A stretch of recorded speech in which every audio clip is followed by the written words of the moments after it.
அன்பான உறவுகளுக்கு வணக்கம். நீங்கள் பார்த்துக் கொண்டிருப்பது எஸ்எஸ் தமிழ் தொலைக்காட்சி. எஸ்எஸ் தமிழ் தொலைக்காட்சியில் வாரம் இடம்பெற்றுக் கொண்டிருக்கிற மருத்துவரும் நாமும் நிகழ்விலே இணைந்திருக்கின்றோம். மருத்துவர் நாமும் நிகழ்விலே வளமை உறவு எங்களோட பல வாரங்களாக இணைந்திருக்கின்ற உளவியல் நிபுணர் ஸ்ரீ கதிராமன் அவர்கள் டென்மார்க்கிலிருந்து.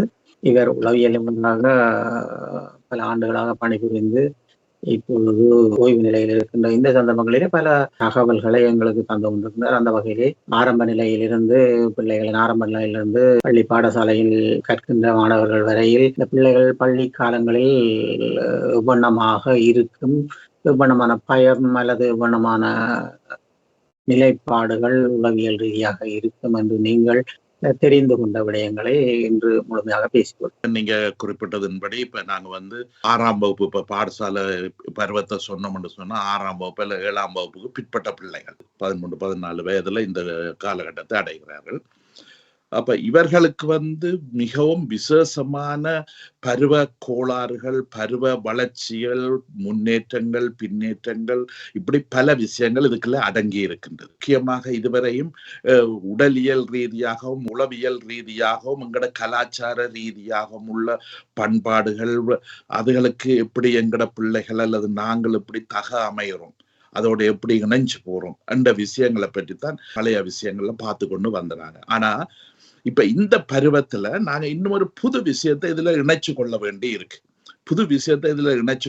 இருக்குன்னு சொல்லி சொன்னா, இன்றைக்கு சமூக மீடியாக்கள், உறவு, எலக்ட்ரானிக், அந்த மின்னணுவியல் சமூகம், மின்னணுவியல் ஊடகங்கள், அந்த உலகம் இப்ப சிறுவர்ல இருந்து பெரியவர்கள் வரையும் வயது போனவர்கள் வரையும் தங்களோட ஆதிக்கத்தை செலுத்துறது. அப்ப அந்த ஆதிக்கம், அந்த செல்வாக்குக்கு எவருமே விடுபட்டு இருக்க முடியாது. ஏன்னு சொன்னா அது அவ்வளவு நுணுக்கமான, மிகவும் ஆக்களை ஆர்வத்தை எடுத்து கொள்ளுகின்ற விருப்பமான கன விஷயங்கள் அதுல இயங்கிக் கொண்டு இருக்கின்றது. அப்ப இந்த விஷயங்கள், இந்த விடயங்கள் இந்த காலகட்ட விஷயங்கள்ல கூடுதலான கவனத்தை இந்த வயதுக்காரர்கள் கூட கொடுக்கறத நாங்க அவதானிக்கிறோம் இல்லையா? நாங்க ஏற்கனவே கூறின மாதிரி பல விஷயங்களை பரீட்சை செய்து பார்க்கிற வயது, எல்லாத்தையும் எக்ஸ்பெரிமெண்ட் பண்ணி பார்த்து எது சரி எது பிழை, நல்லதா கூடாதா, இந்த வயதுல உள்ளவர்கள் தங்களுடைய பெற்றோர்கள் சொல்றது அல்ல பெரியவர்கள் சொல்லுகிற இந்த விஷயங்களை அவர்கள் கிரகிச்சோ அதை கேட்டு ஏற்றுக்கொள்றது 2ஆந்தரமானது அல்லது 3ஆந்தரமானது. அவர்களுக்கு முதல் தரமான தெரிவு என்னன்னு சொல்லி சொன்னா, அவர்களுடைய சம வயதுல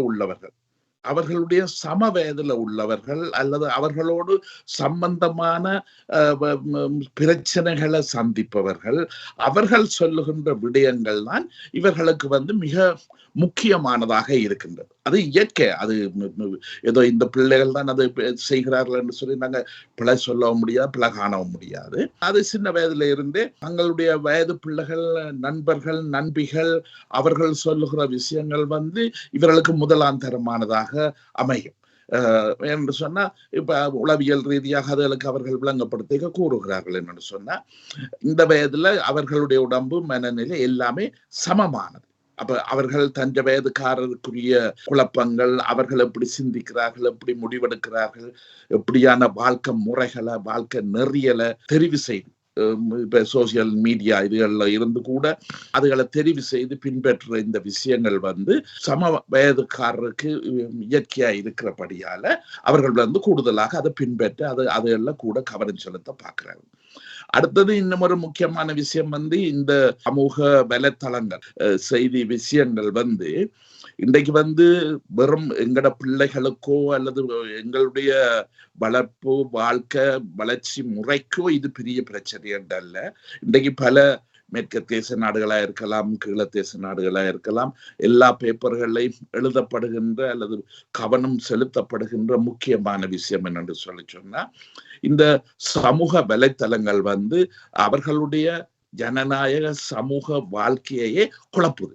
வாழ்க்கை முறையில ஒரு ஆளை நம்புறது, ஒரு ஆளை ஏற்றுக்கொள்றது, ஒரு ஆளை புரிஞ்சு சமூக வலைத்தளங்கள் இவைகள் எல்லாம் வந்த பிறகு பல விஷயங்கள் ஒரு பிரளய மாற்றம் என்றா, நாங்க சாதாரணமாக வாழ்ந்து வந்த சமூக அமைப்பு, சிந்தனை அமைப்பு, இதுகள் எல்லாமே இப்ப தலைகீழா மாறி இருக்கு. வேற அமைப்பு முறைகள் இப்ப எங்களை முடிவெடுக்க பண்ணுது.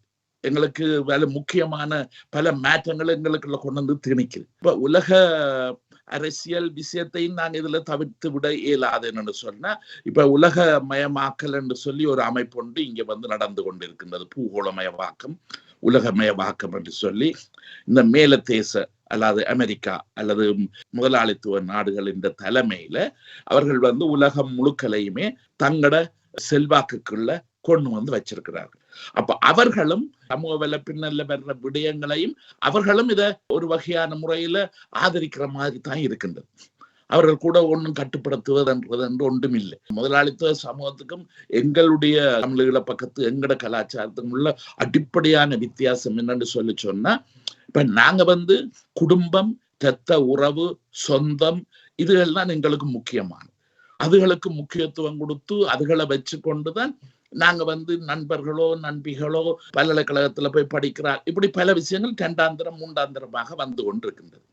ஆனா இந்த மேலதேச கலாச்சார இவர்களை பொறுத்தவரையில வந்து இவர்கள் வந்து தங்களுடைய முதலாளித்துவ பொருளாதாரம், முதலாளித்துவ உற்பத்தி இவைகள் தங்கு தடை இல்லாம நடக்க வேணும் என்றதுக்காக இவர்கள் வந்து ஏற்கனவே இந்த குடும்ப அமைப்பு, குடும்ப இறுக்கம் என்றதை உடைச்சிட்டார்கள். இப்ப உதாரணமாக இங்க வந்து சமூக நல்வழி திட்டங்கள் என்று இங்க இருக்கு, சோசியல் வெல்ஃபேர் சிஸ்டம் என்று சொல்லி மேற்கு தேச நாடுகள் எல்லா இடமுமே எல்லா அரசாங்கத்திலையுமே அது இருக்கு. அதன் அளவுகள் கூட குறைய நாட்டுக்கு நாடு இருக்கே ஒழிய அந்த சமூக உதவி திட்டங்கள் என்றது இங்க வந்து இப்ப இந்த சமூக உதவி திட்டங்களே நாங்க ஆழமாக பார்க்க போனோம் என்று சொல்லி சொன்னா, இந்த குடும்பங்கள் அதாவது அம்மா அப்பா அவர்களுடைய அதிகாரத்தை இல்லாம பண்ற செயல்பாடுதான் அந்த சமூக உதவி திட்டங்கள்ல அடிப்படையாக இருக்கு. இப்ப உதாரணமாக 14, 15, 16 இப்ப இந்த வயது கால கட்டங்கள்ல வந்து அந்த உணர்ச்சி வசப்படுறது இதுகள் வந்து அதிகமா இருக்கிறபடியால பெற்றோர்களுக்கோ தங்களுக்கு நெருக்கமான விருப்பமான ஆட்களுக்கு இடையிலேயோ கருத்து முரண்பாடுகள் இவைகள் வந்து வர்றதுக்குரிய சாத்தியக்கூறுகள் நிறைய இருக்கு. அப்ப இந்த சாத்தியக்கூறுகள் நிறைய இருக்கிறபடியால இப்ப சில இடங்கள்ல, எல்லா இடமும் இல்ல, சில இடங்கள்ல வந்து அந்த பிள்ளைகளை வந்து இந்த தமிழ் கலாச்சாரம் இல்ல, வெளிநாட்டு மக்கள், அகதி மக்கள், துருக்கியா இருக்கலாம், அராப்பா இருக்கலாம், ஆப்கானிஸ்தானா இருக்கலாம், இந்த பல நாடுகள்ல இருந்து வந்தவர்கள் அவர்களுடைய பிள்ளைகளை தண்டிக்கிறத ஒரு ஆயுதமாக வச்சிருக்கிறார், ஒரு டெக்னிக்காக வச்சிருக்காரு. அப்ப அது வந்து அந்த சமூகத்தை பொறுத்தவரையில வந்து அது ஒரு பாரதூரமான விஷயம் என்று இல்லாம அது சமூகத்துல ஏற்கப்பட்ட ஒரு விஷயமாக அங்க இருந்தது. இப்ப உதாரணமாக இப்ப எங்கட தமிழ் சமூகத்தை நாங்க பார்த்தோம் என்று சொல்லி சொன்னா, இப்ப எங்கட சமூகத்துல வந்து சில சில பழமொழிகள் இருக்கின்றது. அதை தட்டி கொடுத்து அதை ஆதரவா சொல்ற பழமொழிகள் சிலதுகள் இருக்கிறது இல்லையோ, முறிச்சு வளவாத முருங்கையும் அடிச்சு வளவாத பிள்ளையும் ஒன்றுக்கு உதவாது, இதெல்லாம் வராது, இப்படி என்று சொல்லி அதாவது உடல் ரீதியாக தண்டனை கொடுக்கிறது என்றதை ஒரு கலாச்சாரம் ஏற்றுக்கொண்ட ஒரு துறையாக அங்க வந்திருந்தது இல்லையோ. இப்ப இங்கேயும் வந்த பெற்றோர்கள் வந்து பெற்றோர்கள் வந்து இங்கத்திய மாற்றங்கள் இவர்களுடைய சிந்தனை வித்தியாசங்களை தெரியாதபடியால அதுகளை இங்க வந்து சில வேளையில பாவிக்க பாக்குறாங்க. அப்ப இந்த விஷயங்களை பாவிக்கும் போது இப்ப நான் வந்து போய் வேலை செய்த இடங்களில வந்து வந்த பிரச்சனைகள் எப்படி என்று சொல்லி சொன்னா, இங்க வந்து கிட்டத்தட்ட 4ஆம் வகுப்பு 5ஆம் வகுப்பு இந்த காலகட்டம் வரைக்கும் பிள்ளைகளை நீச்சல் பழக்கிறது என்றா எல்லாருக்கும் நீச்சல் தெரியணும்ன்றதுக்காக நீச்சல் தடாகத்துக்கு கூட்டிக் கொண்டு போவார்கள். அப்ப அந்த நீச்சல் தடாகத்துல போய் அங்க வந்து நீந்துறது இப்படியான வேலைகளை செய்வார்கள் இல்லையா.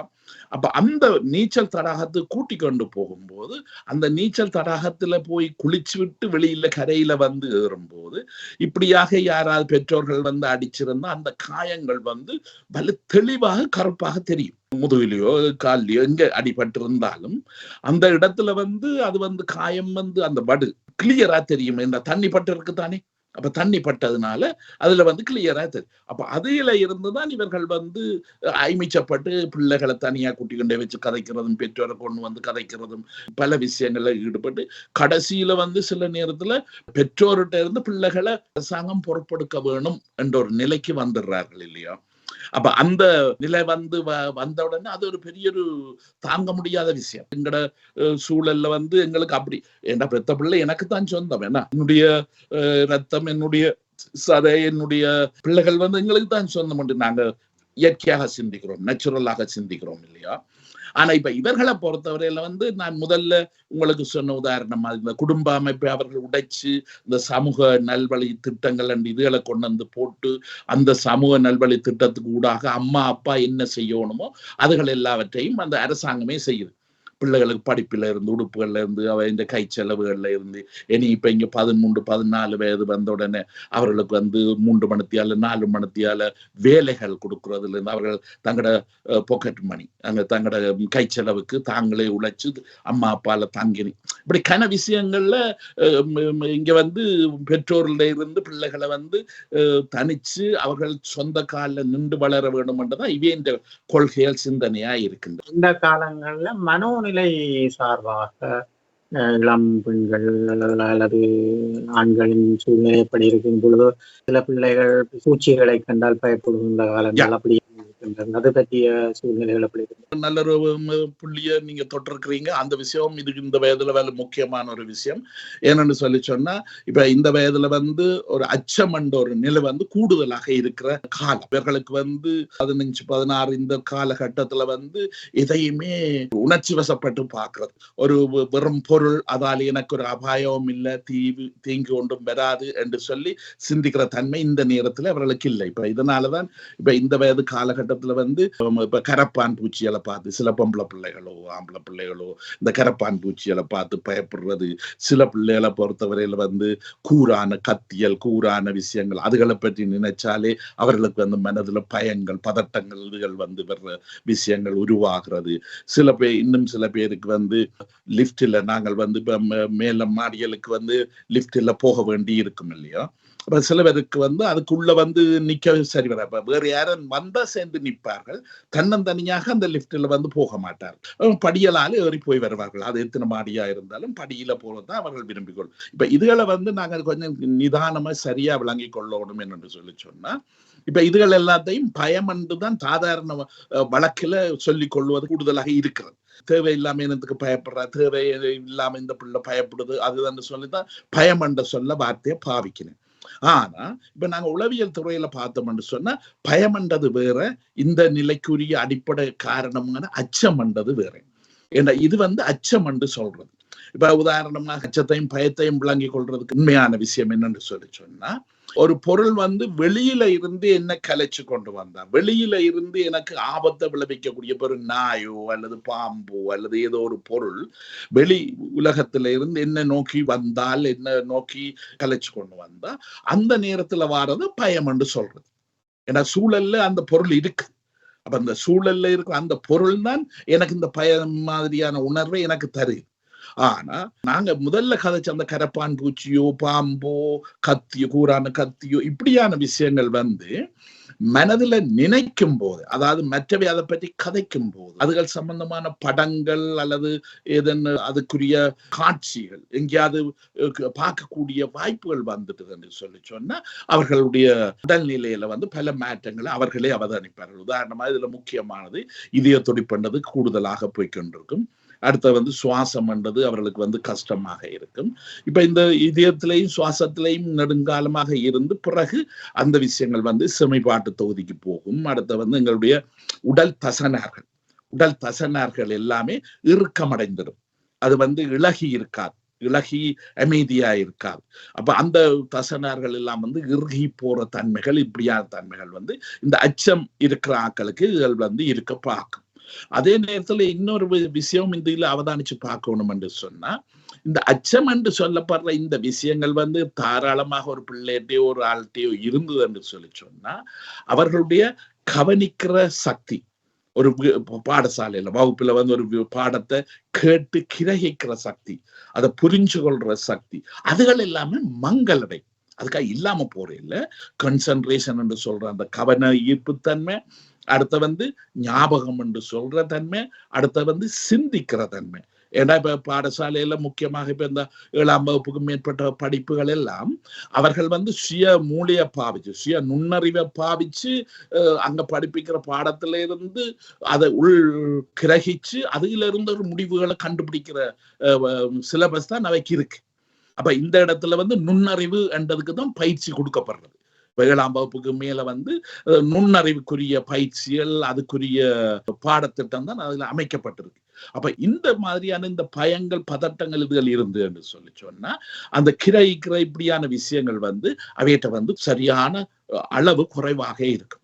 இப்ப உதாரணமாக சில பாடசாலைகள்ல இப்ப இந்த பிள்ளைகள் வந்து இப்ப வீட்டு பாடங்கள் இவைகளை வந்து பெருசாக கவனம் எடுத்து செய்ய மாட்டார்கள். உதாரணமாக வகுப்புக்கு வந்து ஆரங்க கட்டிக்காரங்க செய்வாரு, அவற்றை கொப்பிய வேண்டியோ அவற்றை இதை வேண்டி தான் எழுதி போட்டு கொடுப்பேன். ஏன்னா அவருக்கு இன்னும் ஒரு பிரச்சனைன்னு சொன்னா தோல்வியை தாங்க இயலாது. இந்த தோல்வியையும் தாங்க இயலாது. அதே நேரத்துல தான் வந்து ஓரளவுக்கு ஆசிரியரும் மற்றவர்கள் சொல்லக்கூடிய அளவுக்கு ஒரு நல்ல மார்க்ஸும் எடுக்கும். அப்ப இதனால அந்த ஊர்ல வந்து சொல்ற ஈயடிச்சான் கொப்பியண்டு, இந்த ஈயடிச்சான் கொப்பியன்னு சொல்லி சொன்னா இப்ப ஒரு பையன் வந்து கட்டிக்கார பையன், அவன் இரவு படிச்சு முடிச்சு போட்டு தன்னுடைய கொப்பியை மூடி வைக்க அதுல ஒரு இலியான் வந்து இருந்தா அந்த இலியானும் அதுல விழுந்து போச்சு. இலியான் விழுந்ததால அந்த இலியான் செத்த இடம் வந்து அழிஞ்சு போச்சு. அந்த கணக்கோ ஏதோ செய்ய அந்த இடம் வந்து அழிஞ்சு போச்சு. அப்ப இவர் அடுத்தவர் வந்து அடுத்த நாள் பகல் அவற்றை கொப்பிய வேண்டி அதை கொப்பி பண்ணி தான் அதை எழுதி கொடுக்கணும்னு சொல்லி போய்க்க அந்த இலியான் விழுந்து செத்த அந்த படத்தை இவரே கீறி இருக்க, அந்த படத்தை இவரும் கீறி போட்டுதான் அந்த கணக்கைய செய்து முடிச்சு போட்டு கொடுத்துருக்கேன். இப்ப இதுல இருந்தா அந்த ஈயடிச்சான் கொப்பி என்று சொல்லி அங்க ஊர்ல வந்து பாதி கதைகள் அங்க வந்து சொல்லப்படுறது. அப்ப இந்த விதத்துல வந்து எங்களுக்கு வந்து இதுல முக்கியமானது இந்த அச்சம் என்று சொல்லப்படுற நிலை இந்த நேரத்துல கூடுதலாக இருக்கு. அடுத்தது இந்த அச்சம் என்று சொல்றது வந்து இப்ப இந்த பிள்ளைகள் வந்து இப்போ கூச்சம் உள்ளவர்களாகவும் வெக்கப்படுபவர்களாகவும் தனக்கு வயதுக்கு ஒரு கொஞ்சம் கூடி நாட்களோட போய் கதைக்க இயலாம, அவர்களோட கதைச்சு சிரிக்க இயலாம, சில பிள்ளைகளை பொறுத்தவரை வந்து தங்களோட வயது கீழ்பட்ட ஆக்களோட தான் கதைக்க பார்ப்பாரு. 14, 15, 16 சொல்லி சொன்னா 7, 8 வயது பிள்ளைகளோட தான் போய் விளையாட பார்ப்பார்கள், கதைக்க பார்ப்பார்கள், பேச பார்ப்பார்கள். அதே நேரத்துல இன்னும் ஒரு பகுதி ஆக்கள் இருக்கிறார்கள் இந்த வயது காலகட்டத்துல. ஆனா அது அடுத்த கட்டத்துல அடுத்த பருவத்துல அது கூட வரும். ஆனா இந்த நேரத்திலையும் அது சில பேருக்கு அது ஆரம்பிக்கிறது. எப்படி ஆரம்பிக்கிறோம்னு சொன்னா இவ தரவழிக்கு வந்து எப்பவும் வந்து வயது முதிர்ந்தாக்கள் 60, 70 வயதுக்கு மேற்பட்ட ஆக்கள்ல தான் இவைக்கு விருப்பம். அவர்களோட போயிருந்து நியாயம் கதைக்கிறது.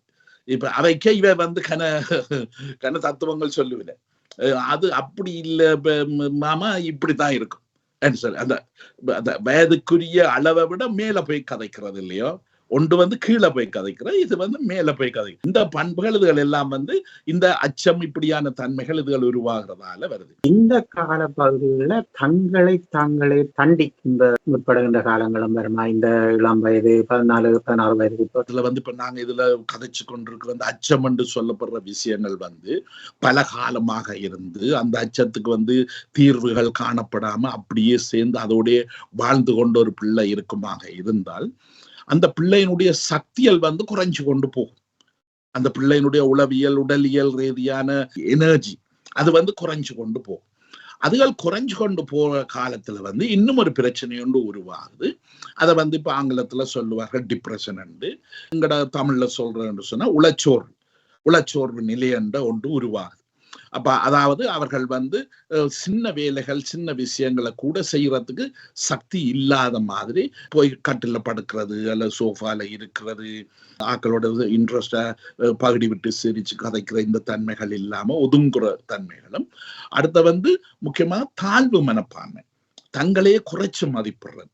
என்னால இது முடியாது, இது என்னாலே இயலாது, இதுக்கும் எனக்கும் வெகு தூரம் அப்படி என்று சொல்லி அந்த தானே தன்னை குறைச்சு மதிப்பிட்டு இவருக்கு தாராளமான சக்தி இருக்கு. இப்ப உதாரணமா இவர் 12, 13 வயதுல கன விஷயங்களை செய்து பல பேர்கிட்ட பேர் வேண்டினவர். அப்படியான ஆக்கள் வந்து இப்ப இந்த வயதுக்கு வந்து இந்த அச்சமண்டதும் உளச்சோர்வென்று சொல்லப்பட்ட இந்த நிலைக்கு வரும்போது அவர்கள் வந்து வேறு ஆக்களாக மாறுகிறார்கள். அப்ப அதில வந்து அவர்கள் வந்து ஆக்களோட இருக்கைக்கு ஒரு விதமாக இருப்பார்கள், தனியாக இருக்கைக்கு தங்களை பற்றி சிந்திக்கிறது அவர்கள் மிக மிக கூட. ஏன் நான் இப்படி இருக்கேன், என்னத்துக்கு இப்படி எனக்கு நடக்குது, இது என்ன காரணத்தால் இது நடக்குன்னு சொல்லி சில வேளையில தங்களை தாங்கள் தண்டிக்கிறதும் இருக்கு. தங்களை தண்டிக்கிறது என்று சொல்லி சொன்னா சிலரோட போய் மோதுறது, மேசியல் கட்டில்கள்ல வந்து கையை மடிச்சு வச்சு குத்துறது, அவருக்கு நோ வர வேணும் இல்லையோ. அந்த வேதனைகள் வந்தால்தான் அவர் வந்து அதை தன்னை உணர்றார் இல்லையோ. மற்றும்படி அந்த தாழ்வு மனப்பான்மை என்றது அவரை சாதாரணமாக உணர விட இல்லையா. இப்ப இந்த விஷயங்கள்ல வந்து தங்களை தாங்களே தண்டிக்கிறது, தங்களை தாங்களே செக் பண்ணி பார்க்கிற இதுகள் வந்து கூடுதலாக ஆக இது அடுத்த கட்டம் இன்னும் கொஞ்சம் கூடுதலாக இந்த நிலைமைகள் வந்து போகும்போது சில பிள்ளைகளை பொறுத்தவரையில வந்து தங்களோட உடம்புகளை பிளேட்டுகளால சின்ன சின்ன கூரான கத்தியலோ பிளேட்டுகளோ இதுகளால தங்களோட கையில காலுகள் தோலுகளை வந்து வெட்டுறார்கள். அநேகமாக தங்களோட உடுப்பு மறைக்கிற பகுதிக்குள்ளதான் இதை வந்து செய்வார்கள். இப்ப கண்ணுல பாக்க எல்லாருக்குமே கையல் இதுகள் வந்து தெரியும் இல்லையா? அப்ப அந்த இதனால அந்த பகுதிகளில் வந்து இதுகளை செய்யறத குறைச்சு அவர்கள் வந்து பொம்பளை பிள்ளைகள்னு சொன்னா கால் துடைகள்ல, தோல் பட்டைகள், தோல் பக்கத்துக்கு கூட, சில வேளையில வயிறுகள்ல, உடுப்பு மறைக்கிற இந்த இடங்கள்ல வந்து தங்களுக்கு வந்து சில சில காயங்களை ஏற்படுத்தி, அதுவும் இப்ப உளவியல் வைத்திய நிலையங்களுக்கு இவர்கள் வரும்போது நாங்கள் அவதானிக்கிறோம் என்று சொன்னா இவர்களுக்கு வந்து அந்த இதுகள் வெட்டுறது மாத்திரமல்ல, அந்த வெட்டி அதுல வர்ற ரத்தத்தை பார்த்து அந்த ரத்தத்தை பார்க்கறதாலதான் அவருக்கு மனதிலே அமைதி கிடைக்கும். அப்ப அவருக்கு இது வந்து சும்மா சாதாரண ஒரு விஷயம் அல்ல.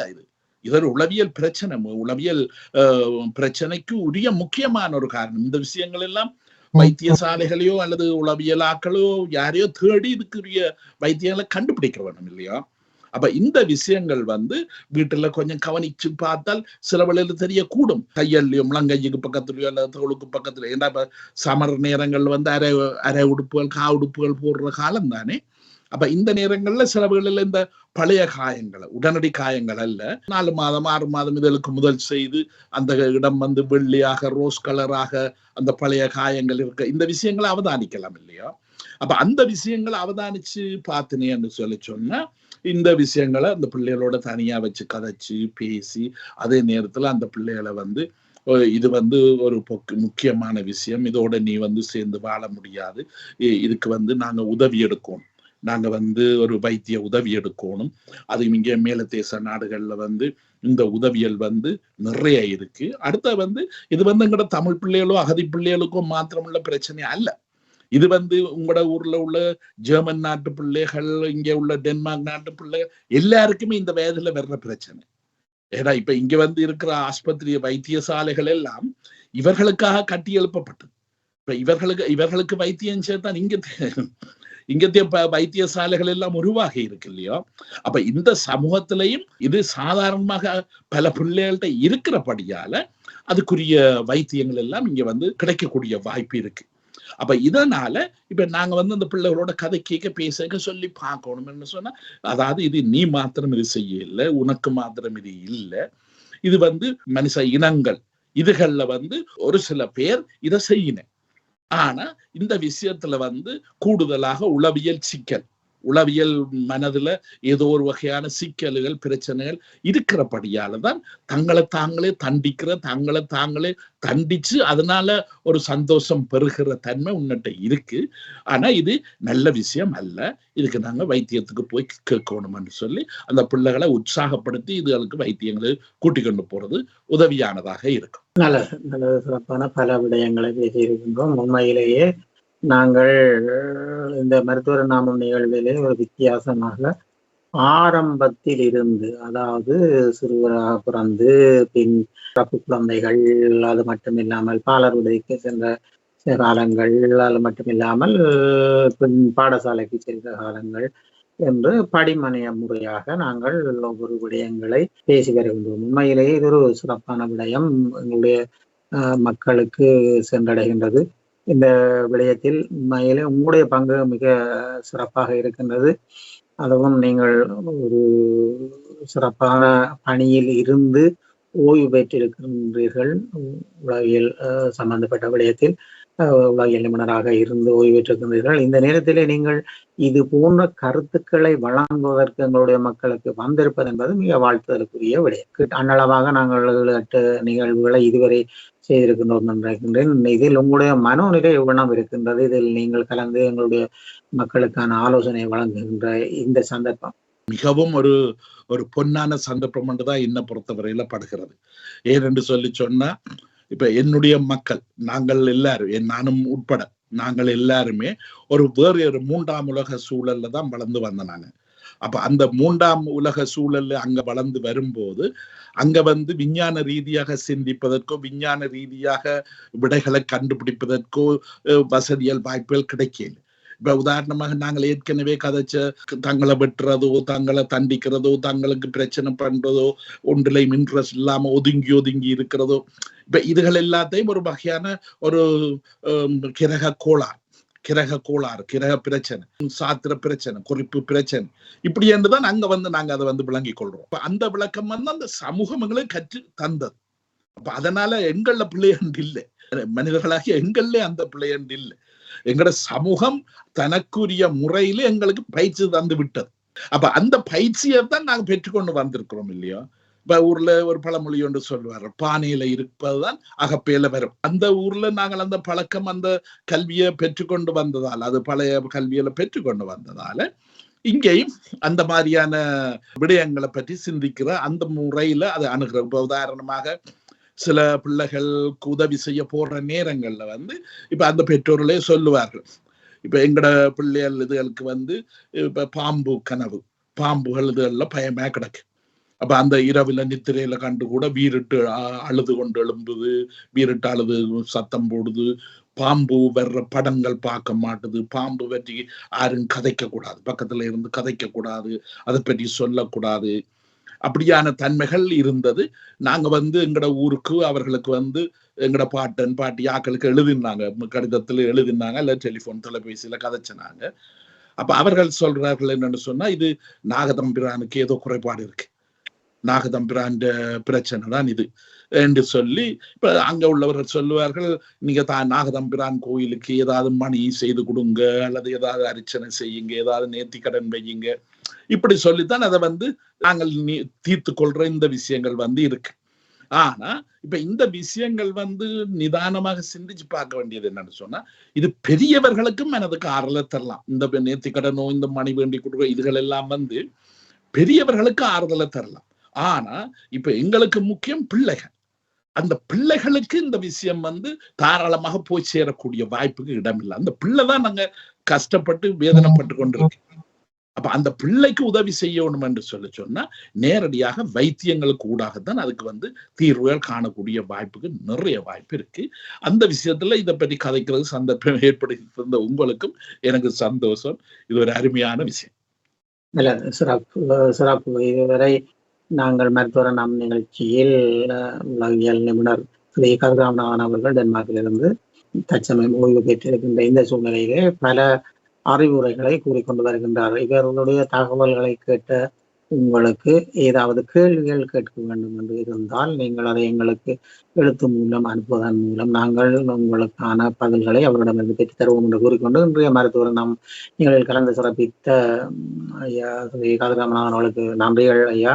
நீங்கள் நன்றி, வணக்கம். அதோடு எங்களுக்கு அவரை இணைத்து தந்த சர்க்குணம் ஐயா அவர்களுக்கும் ஒளிப்பதிவு உதவியை சர்க்குணம் ஐயாவுக்கும் நன்றிகளை கூறிக்கொண்டு விடைபெறுகின்றோம். நன்றி, வணக்கம்.